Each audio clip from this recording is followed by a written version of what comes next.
guys, so for today's video, eto na nga yung kinabukasan noong bagong taon. And ayan, kinakausap ko nga sila ate, pinapapili ko sila kung bakasyon ba o pera o bayong. At iba-iba nga yung desisyon ng mga bata guys. Si kuya naman pera, si ate 50-50 at si bunso 100% na gustong magbakasyon ng Baguio City. So naguguluhan ako lalo guys kung tutuloy ba kami o hindi. Kaya sabi ko magkaano-ano man, aayusin ko muna itong small business ko. So nakapaglinis din ako ng store guys, nakapamili ako ng mga gamit and mga stocks. So ready na siya. And then yung pakiramdam ko guys na gusto ko talagang isave na lang yung pera na pang bakasyon kesa maggala-gala kasi malapit na rin naman ang pasukan. Pero syempre para akong nakokonsensya sa mga bata nang dahil hindi ko man lang sila na-treat ng isang bakasyon. So napakatagal ko na nga talagang gustong pumunta at magbakasyon sa Baguio City. Wala nang ibang lugar kundi sa Baguio City nang dahil nga malamig doon. Pero nga kadalasan mas nangingibabaw yung aking pagkukuripot. Hindi ko ba alam, hindi naman ako kuripot, pero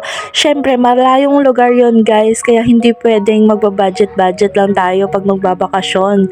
Gusto ko talaga pag magbabakasyon yung talagang masaya ka, na talagang gagastos ka, kung anong gusto mo mabibili mo, ganun. Ayoko magbakasyon yung iisipin mo paano kung may pamasahe ka pa bang pauwi. Ayoko naman ganun, yung tipid-tipid na bakasyon. Wag na lang ako magbakasyon guys kung ganun lang din. At ito, nakarating na nga kami ng Baguio City. Mga 12:30 na to ng tanghali guys, and sakto tanghalian na, kaya nagmakdo lang kami kasi yun yung gustong kainin ng mga bata. At pagkatapos nga dito, tumambay lang kami at talagang finil namin ang lamig ng Baguio City. At ayan, tanaw na tanaw mo nga mula dito ang Burnham Park. So napakaganda talaga. So nagpahinga lang muna kami guys. Syempre pagod din kami galing sa biyahe.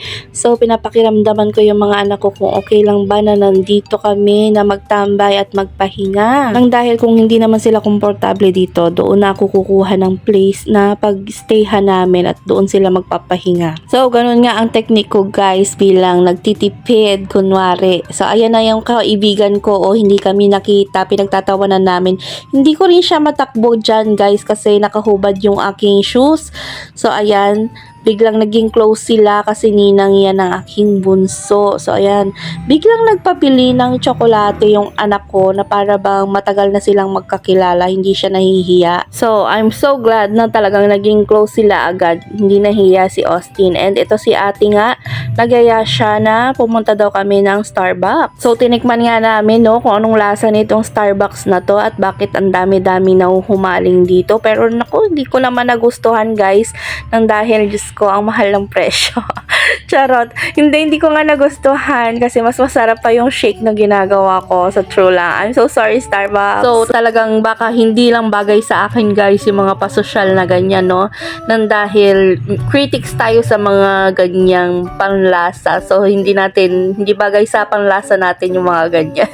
At syempre eto na nga, pumunta rin kami dito sa Stone Kingdom. Pero ayan, hindi rin naman ako nag-enjoy dyan guys, dahil ang daming paakyat panaog, kaya I'm so sorry, hindi ko siya na-appreciate. Pero ang importante, masaya naman yung mga bata. And ayan nga, dito lang ako nagiging masaya sa mga pagkain. Ito lang yung mga na-appreciate ko talaga sa bakasyon na to, at saka yung weather. So ganun na talaga siguro pag tumatanda guys, iba na yung mga kasayahan na gusto natin. At ito yung request ko sa aking friendship na taga Baguio. Sabi ko sa kanya, gusto kong kumain ng may sabaw, yung mainit na sabaw, nang dahil malamig sa Baguio City. So gusto ko yung parang nasa bahay ka pa rin yung pagkain mo, yung parang nasa bahay ka lang.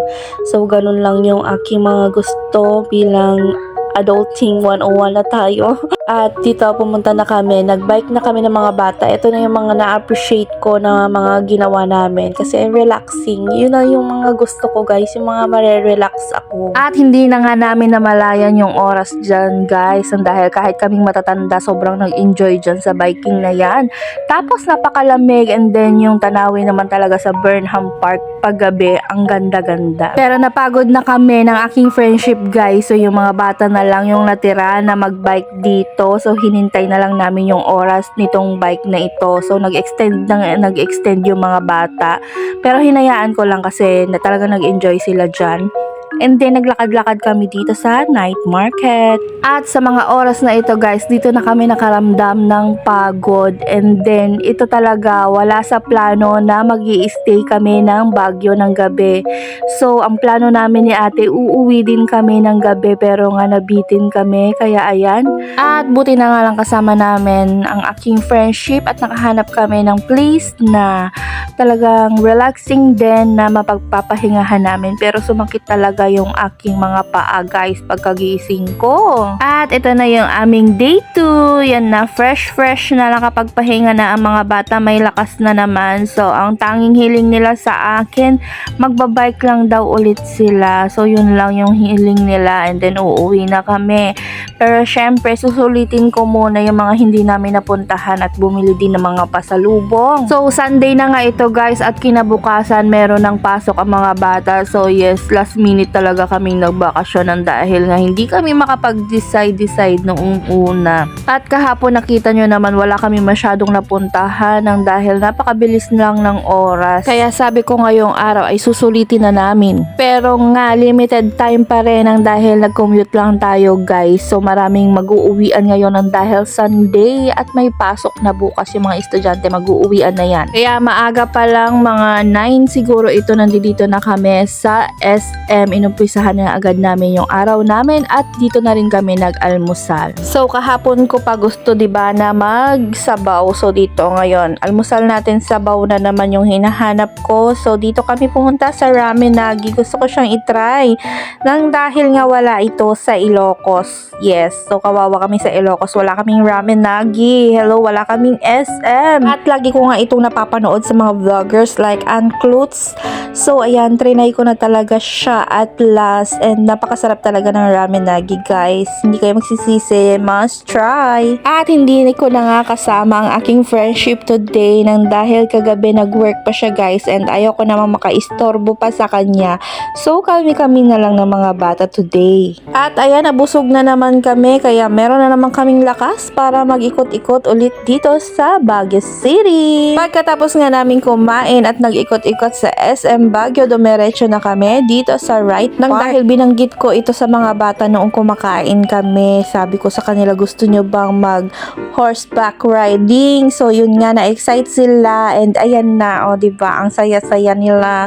Paikot-ikot lang sila dyan. So napakababaw lang talaga ang kaligayahan ng mga bata guys, diba? So ayan, napakasaya ng kanilang childhood memories. May maalala silang magagandang pinuntahan at masasayang alaala noong bata pa sila. Kaya go! Yan ang ating goals bilang magulang. So ayan, nag-enjoy na and nagpahinga. Dumiretso kami dito sa Burnham Park. At si Bunso nag-request na gusto niyang mag-try naman ngayon yung sumasakay sa bangka. So natatakot ako dun guys sa bangka kasi malalim din naman yung tubig. Pero ayan, nag-chill muna kami dito dahil kahit tanghali malamig ang panahon. So ayan. At dito guys, nung nakasakay na kami, nung una natakot lang ako pero nung tumagal, ayan, nag-enjoy na rin ako kasi ang ganda.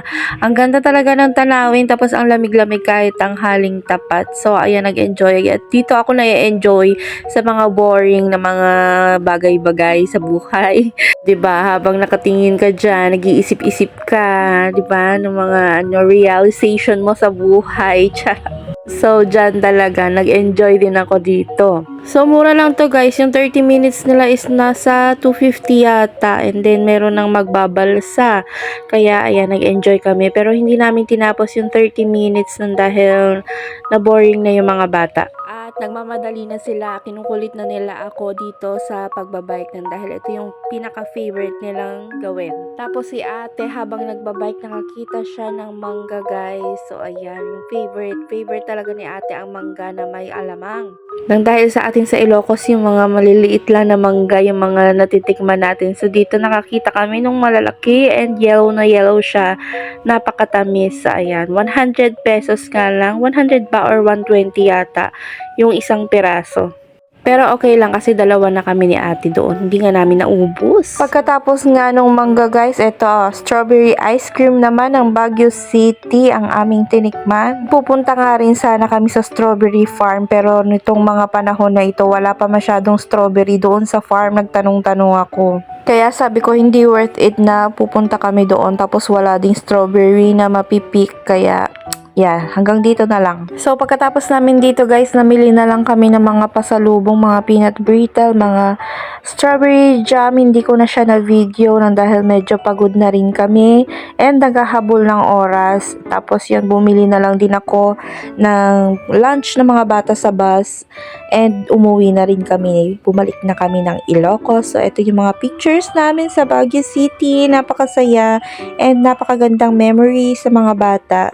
And syempre masaya din ako na meet namin yung aking friendship. So thank you so much friendship. Hanggang sa muli, maraming salamat sa panonood. This is Mommy Eyes.